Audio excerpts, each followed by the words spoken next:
கற்றது உலகளவாகவும் கல்லாதது கைமண்ணளவாகவும் இருக்கட்டும்.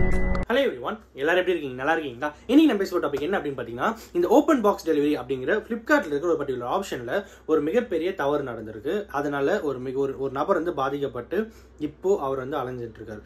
அவருக்கு வந்து ஒரு நியாயம் கிடைக்கணும் அப்படின்னு சொல்லிட்டு என்னாச்சு அப்படிங்கிற எல்லா விஷயங்களும் தான் இன்னைக்கு இந்த வீடியோ உங்ககிட்ட பேச போகிறேன். ஒரு காஸ்டான ப்ராடக்ட் நீங்கள் ஆன்லைனில் வாங்குறீங்க அப்படின்னா கீழே வந்து ஒரு ஓபிடி அப்படின்னு சொல்லிட்டு ஒரு ஆப்ஷன் இருக்கும், ஓப்பன் பாக்ஸ் டெலிவரி அப்படின்னு சொல்லிட்டு. அது என்ன அப்படிங்கிறத உங்களுக்கு சொல்கிறேன். அந்த ஆப்ஷனை கொடுத்து வாங்குறது ரொம்ப ரொம்ப பெட்டராக இருக்கும் அப்படிங்கிறத உங்ககிட்ட சொல்லிக்கிறேன். எதனால் அது அந்த அளவுக்கு பெட்டராக இருக்கும் அப்படின்னா, ஓப்பன் பாக்ஸ் டெலிவரி அப்படிங்கிறது ரொம்ப ரொம்ப வேல்யூவான ஒரு விஷயம். இஃப் இன்கேஸ் நீங்கள் ஒரு ப்ராடக்ட் ஆர்டர் பண்ணுறீங்க, அந்த ப்ராடக்ட் வந்து உங்கள் வீட்டு எடுத்து வந்து கொடுக்குறாங்க, அப்போ வந்து உங்களுக்கு ஒரு ஓடிபி வரும். ஒரு வேல்யூபலான ப்ராடக்ட் ஆர்டர் பண்ணிட்டீங்க, ஒரு ஓடிபி வருது அப்படின்னும் போது நீங்கள் ஓபிடி அப்படிங்கிற அந்த ஆப்ஷன் கிளிக் பண்ணியிருந்தா அந்த டெலிவரி பண்ணுற ஏஜென்ட் வந்து டெலிவரி பண்ணுறப்போ என்ன பண்ணோம் அப்படின்னு பார்த்தீங்கன்னா, உங்கள் முன்னாடியே அந்த பார்சல் ஓப்பன் பண்ணி உள்ள இருக்கிற ப்ராடக்ட் கரெக்டாக இருக்கா, உள்ள இருக்கிற ப்ராடக்ட் கரெக்டாக ஒர்க் ஆகுதான்னு செக் பண்ணிவிட்டு அதுக்கப்புறம் தான் அவர் வந்து உங்ககிட்ட வந்து இந்த ஓடிபி வாங்கிட்டு டெலிவரி சக்ஸஸ்ஃபுல் அப்படின்னு சொல்லிட்டு அப்டேட் பண்ணணும். நீங்கள் இங்கே நிறைய கேஸில் என்ன ஆகுது அப்படின்னு பார்த்தீங்கன்னா, ஓபிடி ஆப்ஷன் நிறைய போய் கொடுத்துட்டும் ஆன்லைனில் ஒரு ப்ராடக்ட் ஆர்டர் பண்ணுறாங்க, ஓபிடி ஆப்ஷன் கொடுத்துருக்காங்க, வீட்டான ப்ராடக்ட் வந்துன்னா ஸ்ட்ரெயிட்டாகவே ஓடிபி சொல்லிட்டு ப்ராடக்ட் மட்டும் வாங்கிடுறாங்க. அந்த டெலிவரி பாய் போன அப்புறம் அதை ஓப்பன் பண்ணி பார்க்குறாங்க, அது பெரிய ஏதாவது ப்ராடக்ட்டில் தவறு இருந்தால் ரொம்பவே சஃபர் ஆகுறாங்க. அந்த மாதிரியான ஒரு விஷயம் தான் இப்போ ரீசெண்டாக நடந்திருக்கு. ஒரு பர்டிகுலர் நபர், ஓகேங்களா. ஸோ அவர் என்ன பண்ணுறாருன்னா, ரொம்ப ஒரு காஸ்ட்லியான ஒரு ஃபோன் ஒன்று வந்து ஆர்டர் போடுறாரு. அவர் ஃபோன் ஆர்டர் போட்டு ஓபிடி ஆப்ஷன் போட்டு ஆர்டர் போட்டுறாரு. அந்த ஃபோன் வந்து அவருக்கு வந்துருது. ஸோ இவர் என்ன பண்ணுறாருன்னா, ஓபிடி அப்படின்போது ஓப்பன் பாக்ஸ் டெலிவரி அதெல்லாம் பண்ணாமல் ஜஸ்ட் இவர் என்ன பண்ணுறாருன்னா, அவங்க கேட்குறாங்க டெலிவரி பாய்ட்டு, ஓபிடி ஆப்ஷன் இருக்குது, ஓப்பன் பண்ணி காட்டுங்க அப்படின்போது அவங்க என்ன சொல்கிறாங்கன்னா, இதெல்லாம் தெரியல, அதெல்லாம் எனக்கு தெரியாது. அவர் ஃபோன் பண்ணிக்கும்போது இல்லை நான் உங்களுக்கு வேணா வாங்கிக்கோங்க என்ன அப்படின்னு சொல்லும்போது அவங்க என்ன பண்ணியிருக்காங்கன்னா, சரி ஓகே ஃபோன் தானே ஆர்டர் பண்ணுறோம், ஃபோன் தானே வந்திருக்க போகுது, சரி வாங்கிப்போம் அப்படின்னு சொல்லிட்டு அந்த பர்டிகுலர் நம்பர் என்ன பண்ணுறாரு, அந்த ப்ராடக்ட் வந்து வாங்கிட்டாரு. ப்ராடக்ட் வாங்கிட்டு ஓடிபி சொல்லிட்டாரு, இஎம்ஐயில் வாங்குறாரு. 6 மாதம் இஎம்ஐக்கு மந்த்லி 4000 சம்திங் அமௌண்ட் வந்து பே பண்ணுற மாதிரி ஆர்டர் போட்டு வாங்கிறார். 25,000 26,000 சம்திங் மொபைல் அந்த, ஓகேங்களா, ஒரு மொபைல். ஸோ அந்த பர்சன் போயிடுறாங்க. இது வந்து மோட்டோரோலாவில் ஒரு காஸ்டான ஃபோன், 25,000 ஒர்த்து ஃபோன். ஸோ அந்த பர்சன் போயிடுறாங்க. அதுக்கப்புறம் இவர் ஓப்பன் பண்ணி பார்க்குறாரு. மிகப்பெரிய ஷாக்கிங் என்ன அப்படின்னு பார்த்தா, ஒரு யூஸ்டு ஃபோன், ஓகேங்களா. அண்ட் எல்லாத்துக்கும் மேலே அந்த பர்டிகுலர் யூஸ்டு ஃபோன் வந்து ஒரு சாம்சங் மொபைல். இன்ஃபேக்ட் அது பேட்டரியே இல்லாமல் ஜஸ்ட் ஒரு மொபைலில் மட்டும் மோட்டோரோலா பாக்ஸ் தான் உள்ள அந்த ஃபோனை வச்சுட்டு டெலிவரி பண்ணியிருக்காங்க. இது பார்த்துன்னு ரொம்பவே ஷாக் ஆகுறாரு.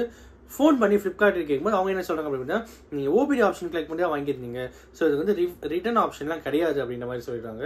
திருப்பியும் இவர் என்ன பண்ணுறாருன்னா, கால் பண்ணி நான் ஓபிடி ஆப்ஷன் தான் கிளிக் பண்ணியிருந்தாலும் எனக்கு அந்த ப்ராடக்ட்டை என் முன்னாடி ஓப்பன் பண்ணியே காட்டலை, எனக்கு அந்த ப்ராடக்ட் உள்ள என்ன இருக்குன்னே தெரியல, ஸோ அப்படியே எங்கேயும் கொடுத்துட்டு போயிட்டாங்க, நான் எவ்வளவோ சொன்னால் வந்து கேட்கல அப்படின்போது அவங்க என்ன சொல்கிறாங்க பார்த்தீங்கன்னா, இல்லை சார் உங்களுக்கு டெலிவரி பண்ண பாய் வந்து எங்களுக்கு ஃபோட்டோ எடுத்து எங்களுக்கு ஷேர் பண்ணியிருக்காரு, உங்களுக்கு பண்ணது ஷேர் பண்ணியிருக்காரு அப்படின்னு. இவருக்கு வந்து ரொம்ப விஷயம், அதை எப்படி ஷேர் பண்ண முடியும், பண்ணாத ஒரு விஷயத்தை எப்படி பண்ண முடியும், எனக்கு பண்ணவே இல்லை அப்படின்னு சொல்லி ஒரு பக்கம் வந்து வாதாடுறாரு. இன்னொரு பக்கம் அந்த ஃபோட்டோ வாங்கி பார்க்கும்போது அந்த ஃபோட்டோ வந்து ஜஸ்ட் மேலே இருக்கிற பாக்ஸ் மட்டும்தான் ஃபோட்டோ இருக்குது, உள்ளே இருக்கிற ப்ராடக்ட்லாம் ஃபோட்டோ கிடையாது, ஓகேங்களா. ஸோ இந்த மாதிரி ஒரு விஷயம் இவருக்கு வந்து தெரிய வருது. ஸோ அதுக்கப்புறம் அவர் அந்த பர்டிகுலர் நபரையும் ஒரு பக்கம் ஃபாலோ பண்ணி, நீயாச்சும் ஏதாவது எடுத்தியா இல்லை உள்ள ப்ராடக்ட் உண்மையாகவே மாறுதான்னு சொல்லி அவங்களும் ஒரு பக்கம் கேட்டுட்டு இருக்காரு. ஒரு பக்கம் ஃப்ளிப்கார்ட் கிட்ட ஃபாலோ பண்ணிட்டு இருக்காரு. இதில் எல்லாத்துக்கும் மேலே இன்னொரு பக்கம் வந்து இஎம்ஐயில் போட்டு இது ப்ராடக்ட் வாங்கியிருக்கனால அவருடைய டெபிட் பண்ண பேங்க்குக்கு இது வந்து ப்ராடக்ட் வந்திருக்கா இல்லையான்லாம் தெரியாது. அவங்கள பொறுத்த வரைக்கும் ப்ராடக்ட் போயிடுச்சு அப்படின்ற மாதிரி தான், பர்ச்சேஸ் ஓவர். ஸோ இவங்க என்ன அமௌண்ட் போயிடுச்சு, நான் உங்ககிட்ட மந்த்லி இஎம்ஐ பிடிச்சிக்க போகிறேன் அப்படிங்கிற மாதிரி மந்த்லி இஎம்ஐ வேறு ஸ்டார்ட் ஆக போகுது. இவ்வளோ பெரிய கான்ஃப்ளிக்டில் இப்போது அவர் வந்து ரொம்பவே சஃபர் ஆகிட்டு இருக்காரு.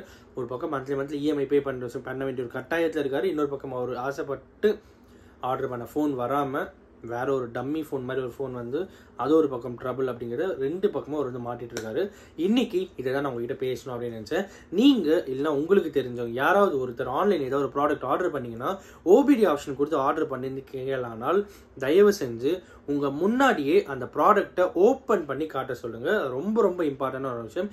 இஃப் இன்கேஸ் காட்ட மாட்டேன், எனக்கு தெரியாது, எனக்கு வந்து டெலிவரி பண்ணுறது மட்டும்தான் வேலை, ஓப்பன் பண்ணி காட்டுறது எனக்கு வேலை இல்லை அப்படின்னு யாராவது சொன்னாங்கன்னா, you just return the product, எனக்கு தேவையில்லை அந்த ப்ராடக்ட் அப்படின்னு சொல்லி அனுப்பிச்சிடுங்க. அப்படி போயிடுச்சு அவங்க அந்த அமௌண்ட்டை ரிட்டர்ன் பண்ணிட்டாங்க, அந்த அவங்க ப்ராடக்ட்டை ரிட்டர்ன் பண்ணிட்டா, இஃப் இன்கேஸ் நீங்கள் பே பண்ண ப்ராடக்டே இருந்தாலும் உங்களுக்கு அமௌண்ட் வந்துட போகுது. ஸோ அது வந்து ஈஸியாக இருக்கும். பட் அது இல்லாமல் நீங்கள் ஓபிடி போட்டு அந்த ப்ராடக்ட்டை வாங்கி இஃப் இன்கேஸ் அந்த ப்ராடக்ட் தப்பாக இருந்து அதை ஃபாலோ பண்ணி முடிக்கிறது ரொம்ப ரொம்ப கஷ்டமான ஒரு விஷயமா இருக்குது. ஸோ தயவு செஞ்சு நீங்கள் ரொம்பவே கேர்ஃபுல்லாக இருங்க. ஓபிடி ஆப்ஷன் கொடுத்து ஒரு ப்ராடக்ட் வாங்கினீங்கன்னா உங்கள் முன்னாடியே ஓப்பன் பண்ணி காட்ட சொல்லுங்கள். அப்படி காட்ட மாட்டாங்க அப்படின்னா ப்ராடக்ட்டை ரிட்டர்ன் பண்ணிடுங்க. இன்னொரு டைம் கூட ப்ராடக்ட் பர்ச்சேஸ் பண்ணுங்களே தவிர நீங்கள் போயிட்டு மாட்டிக்காதீங்க அப்படிங்கிறது தான் இன்னைக்கு இந்த வீடியோவில் உங்கள்கிட்ட சொல்லணும்னு. அண்ட் அஃப்கோர்ஸ் இந்த வீடியோ நான் ஒருத்தருக்கு நாலேஜ் சொல்லி நான் நம்புகிறேன். Thanks so much.